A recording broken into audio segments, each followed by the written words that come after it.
All right, awesome. Well, thank you all for joining us today. I'm super excited to be able to be here, and it's always packed full of content and information, so we will not waste any time. So my first question to you all today, because I always love to start with lovely reflection questions. Here we go. Oh, there we go. Soon as there we go. Our reflection question, which is what I want you to think about this, and you save this for yourself. And if you're hopefully taking notes, to be able to ask yourself, what is it that you want to get out of this session today? That's the primary one, because sometimes we just run straight into something and don't really think about what it is that we want to get out of it. And then the second thing is, what is your greatest networking concern or fear? And when you ask yourself that question, be very honest. This is for you alone, okay? So you want to be able to write that down, because that's going to be your goal, to be able to see if you can get some answers to help address that concern for you today, okay? Now, when we're talking about networking with confidence, what exactly does that mean? Right? And let's talk about that. It means about you feeling empowered to take a certain action. And if you're empowered, then you're giving power or authority. But then I love this second part where it talks about to make someone stronger and more confident, especially in controlling their life and claiming their rights, right? That's something we absolutely all want to feel. Be stronger, more confident, and in control. We may not always be able to manage that control piece, but we can try our best. So that said, when you're confident, here are a couple of the things you want to be mindful of. That there is a feeling of self-assurance arising from your own appreciation of your abilities and qualities, and a feeling of consciousness of one's power or reliance on your own circumstances. And a lot of times, I don't think we really grasp that fully when we're talking about being confident. It's like confident is this big kind of woo-woo thing, and it's really not. It's about having a self-assurance, about appreciating your own abilities. I love that part. So think about that when you're going through this session today, is what about yourself? What about the things that you're doing do you really appreciate for yourself? This is one of those times when you can't afford to be modest. This is not the time for modesty. So throw that out the window, and let's be ready to brag on yourself, because that is what is going to help you to be able to work through your confidence issues and to pursue networking in a very unusual, environment as we are in today. And that's what we're going to get to the bottom of. Now, that said, here's the real question. Why are we bothering doing this? Like, why should I bother? And it may seem obvious to some, but for some people, they really are. They're like, we are in this virtual environment. We're not, quote, really seeing people. And, why am I going to be bothered with this? Well, here's the first thing. Because you have a problem. And the problem that you have, and that we all have, is that we are virtual, that we aren't seeing people in real time as much as we normally would, right?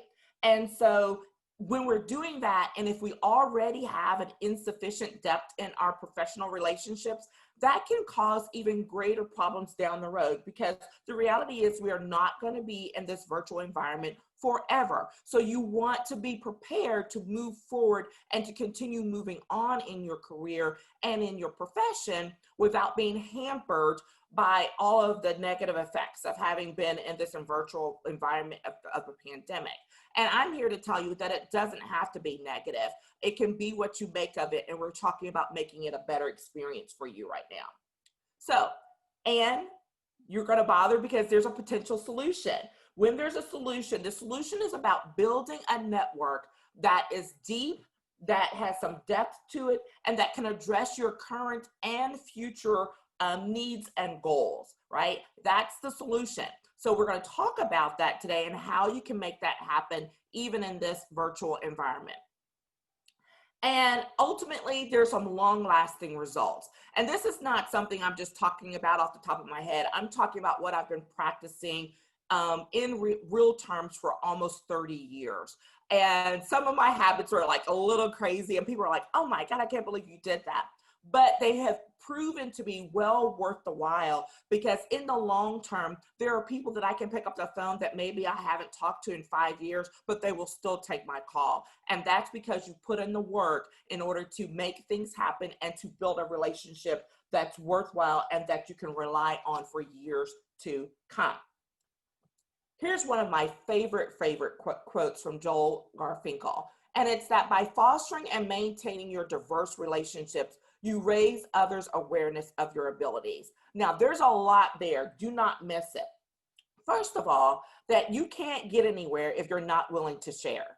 Bottom line, you have to be willing to open your mouth and to tell people that you have a concern, that you have an issue, that there's a need, right? And it's not about begging and about saying, I need this, so can you give it to me? This is about giving and getting. I call it net giving, networking to net give. And so that, or net giving to network, so that there's an exchange going on, right? It's not a one-sided thing. And that you have to have diverse relationships, right? Not staying in a little box in your comfort zone, but pushing the envelope about it.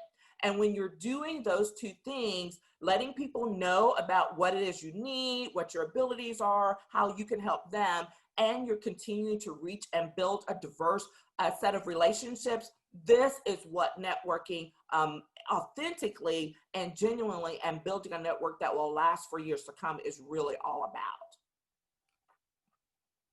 So let's talk a little bit more about building those relationships, about what it's all about. And I love to say that this is not about exchanging business cards. If there's anything that I'm really thankful for during this pandemic is, guess what? I haven't had to fill a business card order in months, and I'm okay with that.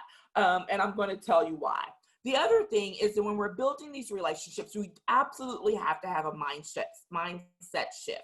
If you have any hangups about networking, if you have any hangups about reaching out to people during this time, this is all in your head and you've got to get over it. Bottom line, like there's no way to push past it other than to own what it is you have concerns and fears about, and be willing to say, I'm going to do what I need to do in order to move past it. That's why I posed that as your initial reflection question.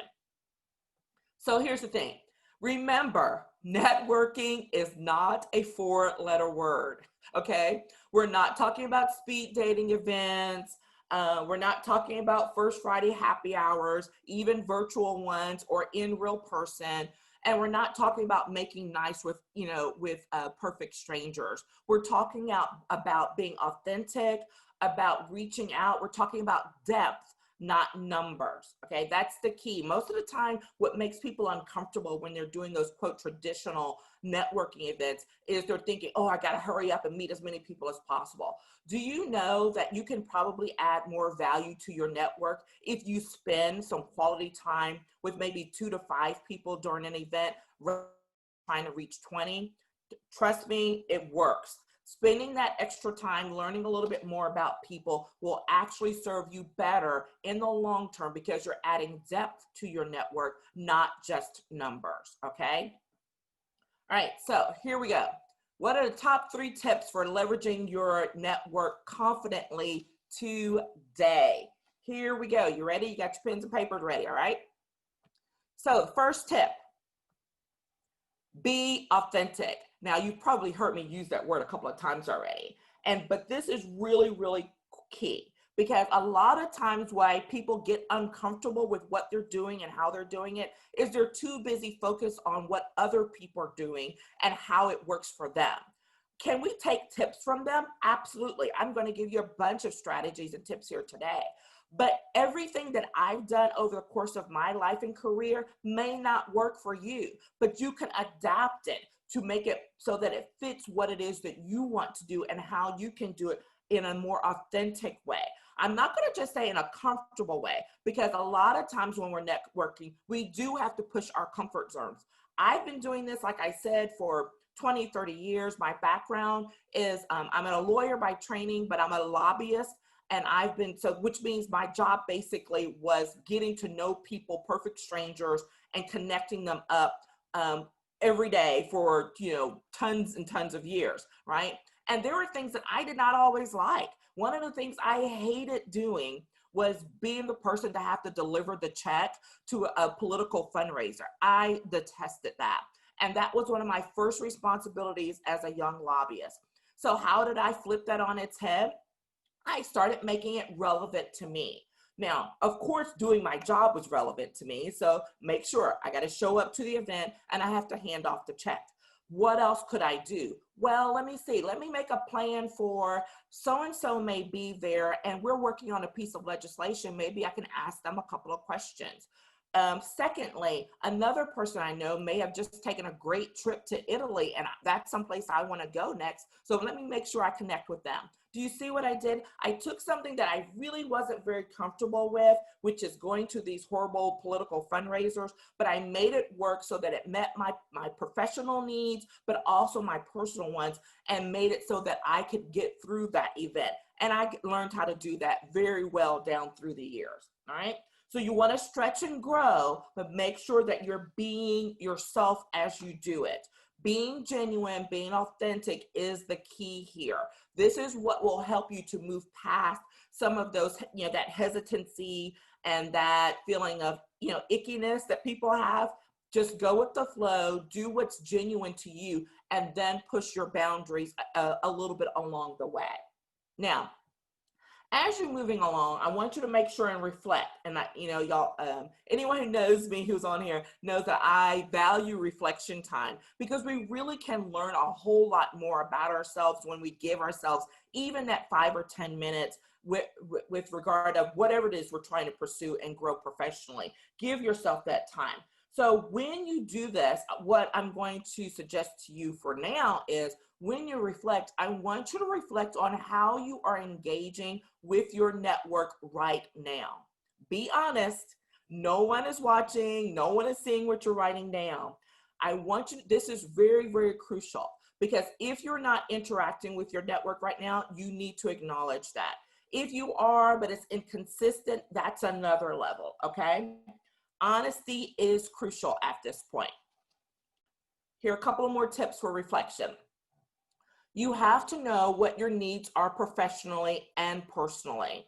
If you do not know what you need professionally and personally, you're not going to be able to make those connections as comfortably and as authentically as you like because you haven't done the work. Okay, so you do want to do that work. You do want to take that time in order to kind of think about what is it that I need? Because sometimes we get wrapped up in go, go, go, and we haven't really thought about what our needs are. It's okay. It's not selfish, right? What do you need? What do you still want? So there are things you need in order to move forward professionally. Then there are things that you want.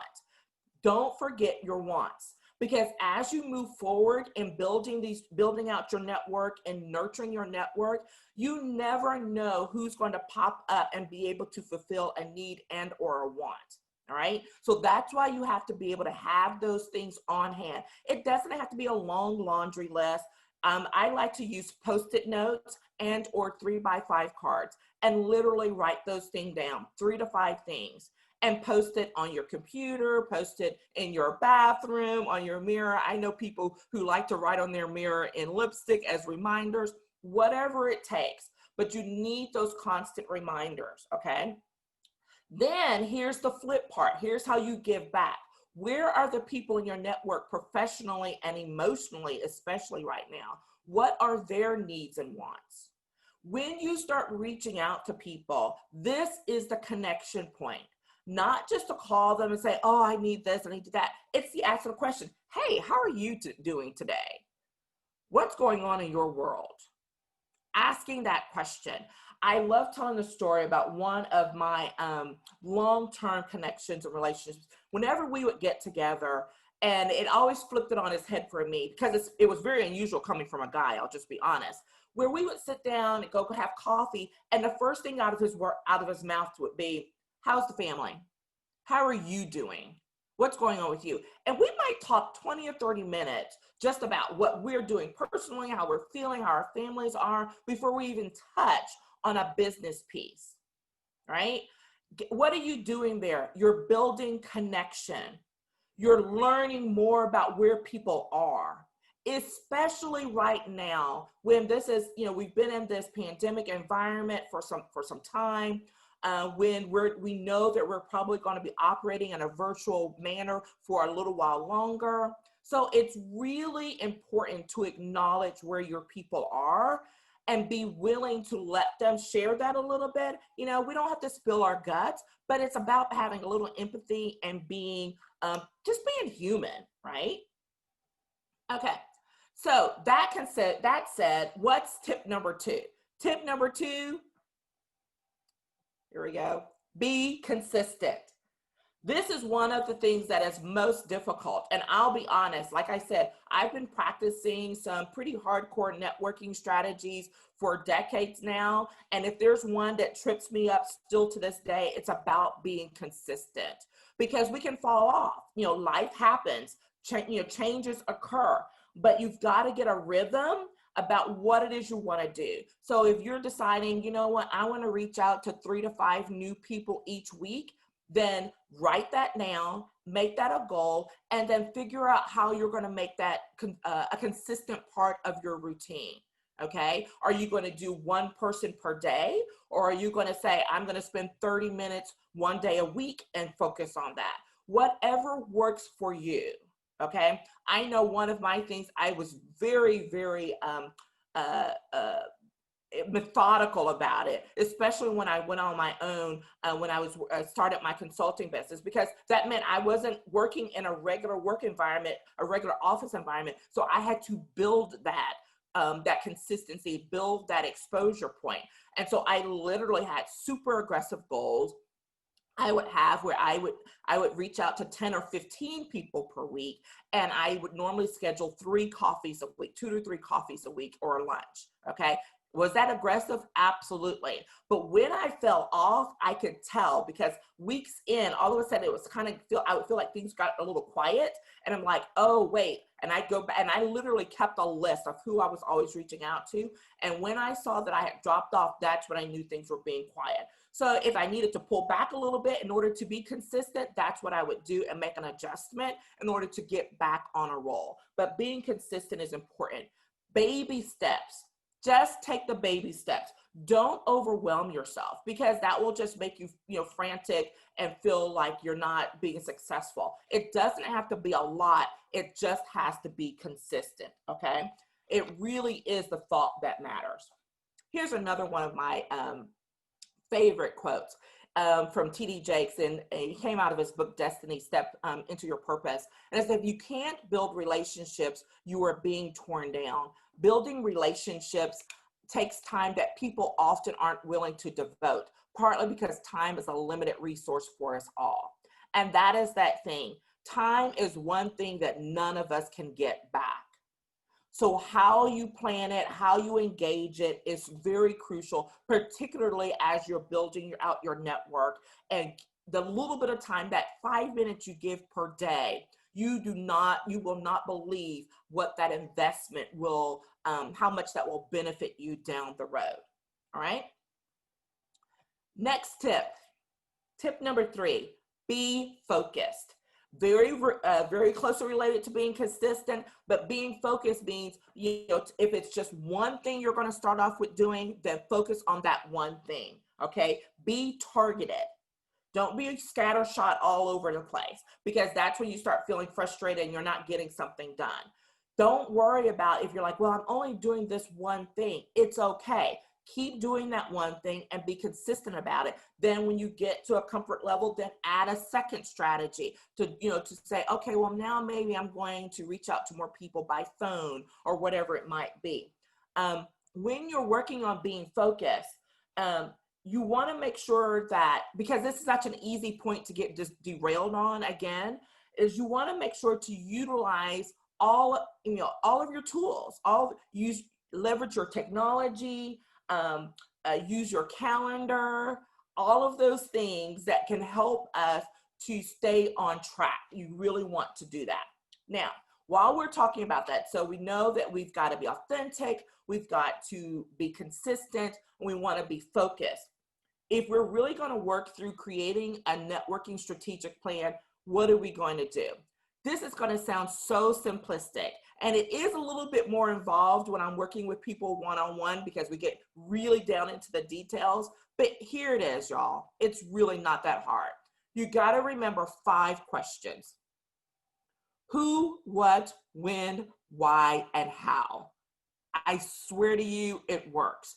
When you're working through creating a networking plan for yourself, this is what makes it so valuable, because what you do is different than what I might do, right? But it's about having a structure for approaching it. So if you're doing that, you're identifying who you're going to reach out to, what you're going to talk to them about, when you're going to do it, how often you're going to do it, and why. Okay, really and truly, if you put those things into perspective every time, it will really help you in order to identify who it is you're connecting with, for how long, and in order to keep building and adding to that network. Okay, so here we go. Another good one. This is a great book. If you don't have it, I highly suggest you get it. I think most of the time you'll probably have to order it. I don't know that you can find it on the shelves a lot, but it's by Judy Robinette, and it's all about how to be a power connector. And she says you can't wait until you need relationships to develop them. And that is the truth. Most times people get really worked up because they're like, oh my gosh, I need to change jobs, or oh my gosh, this project is going crazy. I've got to figure out how to make this better. And guess what? If you haven't been nurturing your professional relationships, then you're scrambling, trying to force things, and that feels even more unnatural and causes you even more stress. So this is the point of continuing to work through nurturing your network, figuring out who you need to stay in contact with on a regular basis. You don't have to want or need something. Just checking in means something, okay? But you never know when you're going to need something from someone, and you want to be able to make that call to reach out without feeling angsty about it just because you hadn't talked to them in a long time and it's like out of the blue. One of my stories that I like to tell that was pretty offensive to me is someone who I had previously had some pretty good relationships with, but we kind of fell off, and I was like, okay, fine. And then literally out of the blue one day, I got this email from this person asking me to share. They were starting some new project initiative, and they wanted me to send out their information to my network. Cold. We hadn't talked in like years. There had been no like checking in or anything, just, hey, I'm doing this. Can you send this out to people? And I'm like, well, probably not. So think about that. Think about that before you just jump in there and, asking people for something. It's like, when was the last time I really connected with them? Okay. Be respectful of people. That's really what we're talking about. Okay. So here's a bunch of questions, right? When you personalize your career, your networking plan, these are all of the types of things you want to think about. And this is why when people say, oh, I don't know anybody, or I can't do it, you know more than you think, and you have connections to way more people than you realize. Who do you know? What organizations do you belong to? What organizations do your friends belong to? What organizations do you want to belong to but don't? And what group should you belong to because it makes good business sense? All of these things are a great opportunity in order to broaden your networks and to give you some fresh fodder for moving yourself forward professionally and personally.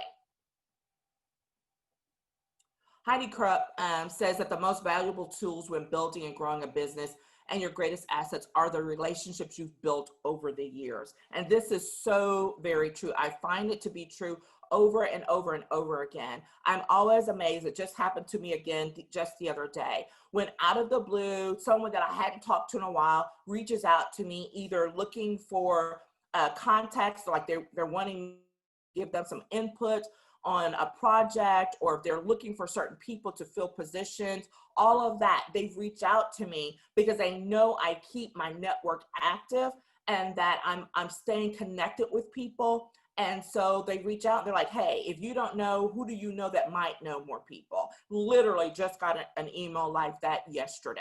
So when you get to that point, you are so much value to people, you don't even realize it, okay? So you want to make sure that you can, think about the value you have and the assets that you provide. Now, you want to make sure to reach out. And when you're reaching out, that means you have to take action. You have to go to people, you have to engage, and you have to follow up. Oh my gosh, this is a thing that just majority of people do not follow up. Even in this virtual environment, if you're attending events, if you're attending seminars, you can do all of the same things that you would do if you were in person. If you have a list of the attendees, you can check them out and you can look them up on their social media. You can send them an email to reach out. You can schedule phone calls, all of those things. This is not different. All right, it's a different platform, but it's some of the same actions. And the same things that keep people from moving forward in real time is what will keep them from moving forward in the virtual, which is they will not follow up. The follow-up is the gold, y'all. That is the goal. That's where the action happens, okay? So if you're going to be doing this, what are you doing? You're leveraging your technology. Believe it or not, your phone really is still a key piece, not just for keeping track of your calendar and all of that, but literally just pick up the phone and talking to people. People want to hear people's voices right now, okay? And not just look at them on a screen. So pick up your phone, schedule the Zoom, use Slack. That's a new one for me. So with a new group that I've become involved in. So I'm learning some new tools and technology and all of this, okay? So don't be afraid of it. If you need to go get, somebody's teenager to teach you some of this, then go do it. I have a couple in my house. They keep me on track all the time.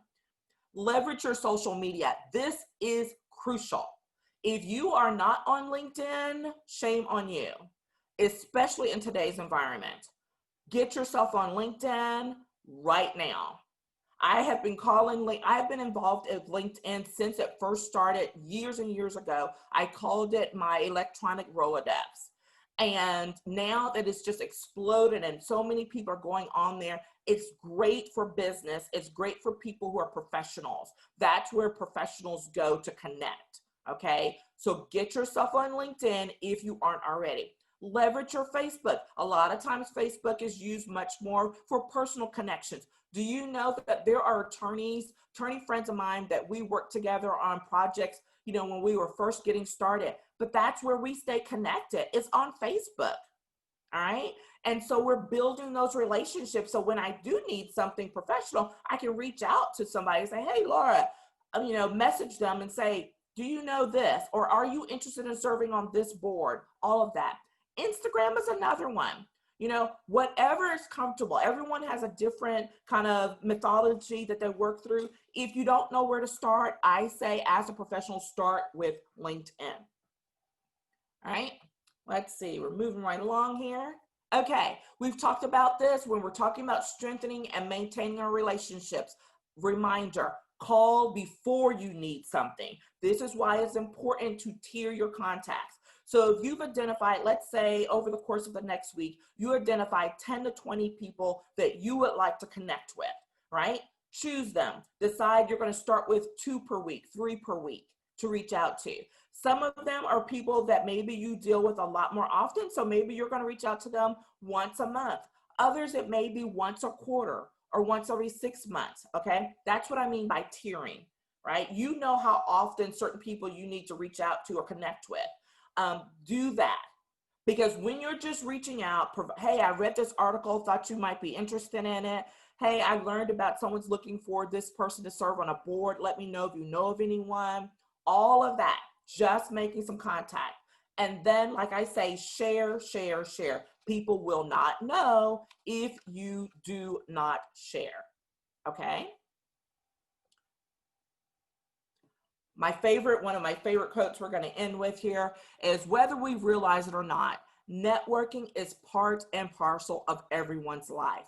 Our concentric circles of relationships from business, the ball fields, church, and school impact our lives. What we choose to do with them is up to us. Beth Douglas Silcox. Y'all, I have made some of the best connections sitting on a little league, watching a little league football, game, sitting while I'm waiting for my daughter to get out of dance class, whatever. Don't feel locked in, okay? Think outside the box when you're talking about maintaining your network right now today, all right? I want you to be more creative about it. Get outside the box, get outside your comfort zone, but create a plan so that you can do this. Because when we are not working virtually anymore and we're slowly reintegrating, it will not be that hard reentry for you. Some people are going to have a tough time because they just went into what is the word? They just went into their little box. They're like, oh, great, I don't have to deal with people. But here's the reality. We all still have to deal with people. We all will still have to interact professionally. You want to be ahead of the game, and utilizing these strategies and doing it right now in the virtual environment is what will keep you on track for when we are past this point in our professional lives and careers here right now because of what we're dealing with socially. All right. Okay. Let's see. I think that gets me right on time here, Laura Lee. And I think we're ready for questions and answers. Yes, we are. Thank you, Patricia. Okay, fam, at the bottom of your screen, you can see the chat button or the Q&A button. Go ahead and send your questions in for Patricia to answer. Now, we do have a really great question coming in from Millie already, Patricia, and that is, are business cards dead? So it depends. Some people are overly reliant on them. Here's my thing about business cards. I personally think business cards are dead because what happens is they get lost in a stack on your desk and you don't do anything about it. But if you're going to continue to use this business cards physically, here's what I do. Here is the tip. Number one, immediately after collecting a business card, you write on the back the date of when you met that person and where, and one fact that you learned about them that you might not have remembered on your own, right? That is how you bring it back to life and you keep them alive so that when you're following up, you can say, hey, it was great to meet you at this event. I hope that your trip to Italy went great. Let me know when we could get together for coffee. Okay. All right, good strategy. So we have a question to kind of dovetail off of your example where somebody kind of threw something out of left field at you and you're like, I hadn't talked to you in 5 years. Jessica wants to know, wants some advice on how to balance the abundant mindset while still helping other women, even if it's like a from out of left field cold call request. Yeah. This is where you set boundaries. It really is about your personal boundaries. For me, with the example that I knew, because I knew this was someone who we had been relatively close, and then literally they just went cold on me. That's why I was particularly offended about this. All of a sudden, like, oh yeah, I'm just going to revive this relationship and expect you to hand over your network, especially when they know how protective I am. So that's why that one was very like, no, this is not going down this way. Now, if you have something from someone and you're still like hesitant or whatever, make people respect your boundaries. If there's something that makes you uncomfortable about it, don't feel forced. Say, hey, can we get on the call? I'd love to hear a little bit more about what you're doing before we move forward. Okay. Don't feel forced to move outside your boundaries, because if your gut is telling you something's off, it probably is true. So you need to explore it a little bit. Okay. Thank you. How do we build relationships with new contacts in brief windows of time? Yes. It's a lot of listening. So this is that part again where, like, especially if, let's say, if you met up with them at a seminar virtually, or some coffee time or something like that.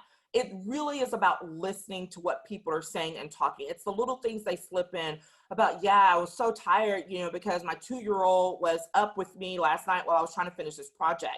Well, bing, late night, small children. Okay. So the next time you come across something, and let's say you're just reading some information and it's like, hey, here's some tips for, parents who are trying to work professionally with small children. Say, hey, I thought about you when I saw this and thought I'd share this with you. I hope you're able to get some rest soon. Simple things. You're addressing the humanity of it, but as a professional. I hope that answers your question. What about timing? Like if we only have, well, I guess that does answer the question. If you have further questions in that regard, go ahead and send them in, okay? Rhoda, specifically. So Patricia, give us a little feedback on how you feel about virtual networking events and the type of quality that people are looking for in those connections. That's a little tough. No, so first of all, I do think it's a good idea because it's the reality. People still crave connection. We're human, right? And so this is not, quote, natural for most people. They don't really like it or enjoy it. And you really don't learn a lot if you're looking at a black box, right? So I'm going to challenge you that if you're going to attend one, the whole point is to interact with people. So turn on so that you can actually see people and talk. People connect, right? That's one of those things. And when you do it, literally, again, it's about being authentic and genuine. Don't feel like you have to be the person who's talking and, obsessing and taking over the conversation, but be sure to engage. All right. And yeah, I mean, it's all a little off and it seems a little crazy, but it's worth the chance, right? This is that part outside your comfort zone and you go do it, even if it's just say, okay, I tried that is not for me, but at least you tried it. And most of the time you always learn something else about yourself that will help you along the way. Do you recommend trying a number of different online networking events to find maybe one that's a good fit for you instead of a one-to-one? Yes, most of the time, what's the best way to start is like if there's an organization you're a part of and they're hosting webinars like this, lunch and learns, or happy hour events, start there because more than likely there are going to be people there already as opposed to starting someplace cold. So that's what I always recommend to people, that if there's an organization who's like, let's say there's a membership you let lapse, and if it's a $50 or $75 membership, it's worth spending that money to get reconnected because it's going to open you back up to a wealth of content and people automatically. So think about that. What's that one organization you could go join right now that will give you a lot of exposure and leverage it? I literally have, down through the years, have kept lists of different organizations that I am a member of or that I want to be because of the people I will be able to meet there. Okay. Where do you land on virtual coffee meetings? Oh, I love them. So I just told y'all that my thing was a part of my routine for over 10 years has been to go to coffee with people 2 or 3 times a week. So, this pandemic just killed that. And I was like, what am I going to do? So literally what I started doing is I started hosting coffee chats on my business page on Facebook. And I get on live and people can come join me and I've got my coffee and we're talking about whatever, issues that come up. I've identified some or I go over what people, and that's how I do it. And then people will say, hey, can we meet offline? Sure. And we'll follow up again. I still do it. I just changed the format. So go with the flow and make it happen. Excellent. Thank you for that. And I want to kind of circle back to your thoughts about tiered contacts. Yes. Or having priority categories. Yes. What kind of, I imagine you create some sort of like rule or system, like connecting with them 1 time a month versus 3 times a year or whatever it is. Could you elaborate a little more on these tiered contact methods? Yes. Most of the time, the way it falls out is people that you've known for longer, you won't have to nurture as much, right? You've known them a longer time. Like, for example, my mentor from college, like we still catch up. but we may not talk but once or twice a year, like actually lay eyes on each other or talk to each other. But I know she's checking on me because she checks on me through LinkedIn. And every once in a while, I'll just get this random email from her. So I do the same thing, right? But we've known each other for 20 years. So I don't have to call her every month in order to stay in touch. Meanwhile, someone that maybe I just met last year that we really haven't gotten to know each other, maybe I'm going to reach out to them a little more often and say, okay, let me make sure that I drop so-and-so a line once a month or once every couple of months, because we're still trying to get to know each other, and I'm still trying to learn a little bit more about them and their work, right? Again, also, if there's someone who's in a line of business or working on a project that's similar to you, that maybe you hadn't been talking to as much, well, maybe you need to reinvigorate that relationship because you're actively working on similar types of work right then. So, use your judgment on that. It's most of the time how that plays out. Okay, thank you. Patricia, do you have any recommendations on hosting networking events in regard to particular formats that have worked really well for you or that you've seen worked well for other organizations? Yes, probably one of the things is like a small group identifying. And so this is one of those things, we all have our areas of genius. And so one of the things that I do is, I do pay attention to what people are talking about and what they're doing, what they're interested in. And I keep a little list. And so and I never know when I'm going to need that. But so when someone says, oh, I want to get together for coffee, even virtually right now. Well, if you've got a little list going of different people, you can connect up people that you're like, I think these people need to meet. And it doesn't have to be some big fancy thing. It can be 3 or 5 folks. You can say, hey, you guys want to jump on for a happy hour or grab some wine? There's some other folks I want to get you to meet, right? You can coordinate that. If you're doing a socially distance, based on everyone's comfort levels, maybe that's one of those things. It's like, hey, I'm going to have 3 to 5 people and, do, happy hour in the front yard, bring your chair and your mask, right? But that's, again, being mindful of like kind of identifying where people are, asking their comfort levels. You learn a lot about people. There was one of my business contacts who I interact with a lot one-on-one, and she does different things. So there was this huge event that I thought would be perfect for her and her business to attend. So I invited her, and she was really hesitant, and I was confused by that. I'm like, what is that all about? Well, one of the things I had not learned for as long as we've known each other was she had this huge fear of large crowds. So I had never known that. And so the fact, while I'm thinking, oh, she'll love this huge 1,000-person event with women who are all her ideal potential clients, that like made her hyperventilate.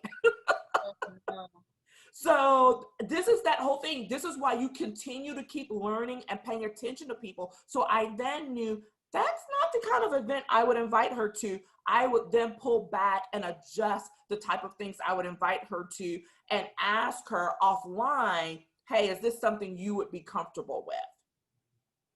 And to kind of expand on this answer briefly, for the events that I host, I have found that the Zoom meeting format, where they host mandatory mutes everybody in the room, but then signals different people to talk. That way everyone isn't talking over one another, but you still see everyone's face, kind of like you suggested, Patricia, have your camera on. Yes. And you get the meeting format, so everybody's face is on the screen. Everybody gets to see one another. You can side chat and everything, but the host or the co-hosts are still able to control the message of the meeting and keep the format moving. So yes. that's been an effective way that I've seen done. And the other thing is definitely about virtual, remember to mind your manners, because just because you're in virtual does not mean that you can't still come across as rude and obnoxious. And oh my gosh, because I was on, so one of my hobbies is paper. I love paper. And so I'm absolutely, yes, I know, Laura, you didn't know that, right? I'm absolutely obsessed with paper and paper crafting and all of that. So I treated myself to an online virtual retreat a couple of weeks ago with a paper source that they were hosting. And I was like, oh, this is great. I have my planner. I get to play with stickers and paper. And I'm on with all of these other women from all over the country. Well, and it's running live, and the chat is running live, and the speakers can see it. And this person out of nowhere, because they were not enjoying the speaker that was up, and they said, I don't know how this is related to what we're talking about. Like, this is so boring. I swear to God, I would not make that up. Everybody in the chat saw it. The woman, and my attention had been distracted for a second, and literally I see the presenter tear up because she is seeing this on the screen in live time. Do not be rude. Mind your manners, because that was the equivalent of someone sitting in a seminar and standing up and saying, why are you still talking about this? This is not relevant to me right now. That was what that was the equivalent of. So be mindful of it. Your facial expressions can tell the story. So be mindful of that. You know, all of those things that you think you can do when you hide behind a camera, guess what? It's not, and it's recorded probably. So mind your manners, be respectful of people still, and that will take you a long, long way. And I'll just add kindness to that. Yes. Just be kind. Now, last question for us today, Patricia. Rhoda wants to know what sort of tools do you use to keep track of the people you're connecting with? So I had a journal that I used because there was a productivity coach that I used to follow religiously some years ago. And I just went blank on his name. It was like Hardy's last name. And there was a notebook that he had. There was a journal that he had. And so I literally would write it down in there. Then as things got along, because, I love paper, like I said. So I basically just started taking journals and I started adapting them for my own use. But so the types of information I'm keeping are by month. Do it however it works for you. I'm not a spreadsheet girl. So putting that on a spreadsheet would make my head explode. I'm very tactile. So I literally do write it out, but do what works for you, because the information is probably the same. Dates, by month is normally easy. Going through and just recording it, even if you're not doing it daily, if it's weekly or monthly, but going through, sometimes I've had to where I fall behind, I'll go back through my calendar and who did I reach out to? What did I do this month? And I'm like, oh yeah, I never did follow up with X about this issue. So I literally go through and I write those things down by name and what type of thing I might want to follow up with them about, right? Whether it's something personal, whether it's something professional, and what the need that I saw. And I keep that up. And then I literally will put them on a calendar or some timeline. So it'll be follow up with them next week or next month. And then just start figuring out how I'm going to build out that relationship, particularly if it's someone new. One of my personal favorites that is both good and bad right now is handwritten notes. Now, everyone's not, people aren't in their offices, they're at home. So this kind of lends itself a little bit more to people you know a little bit better, because now you're asking for their home address if they're not going into their office. But y'all, I have gotten thank you notes for my thank you notes. It still cracks me up to this day, because most people are still shocked by someone taking the time to actually handwrite a note to them. So that has been one of my strategies I've used for years. And it still works because it's a personal touch. Love it. Thank you for all the personal touches you've given us today, Patricia. I think you've shared so many strategic tools and tips for us to implement today, tomorrow, for the rest of the month, the rest of the year. This has been incredible. Now, if y'all enjoyed Patricia, she's going to throw her contact information up on the screen. Do connect with her. Obviously, connect on LinkedIn because, yeah. Now, if you are, again, unfamiliar with Herdacity, if this is your first time here, I highly recommend checking out our website, www.herdacity.org. We would love to see you at future events. Patricia, my undying thank you, my undying gratitude to you for joining us today. Thank you. It's awesome. I love doing this. I appreciate it. Thank you all for joining us.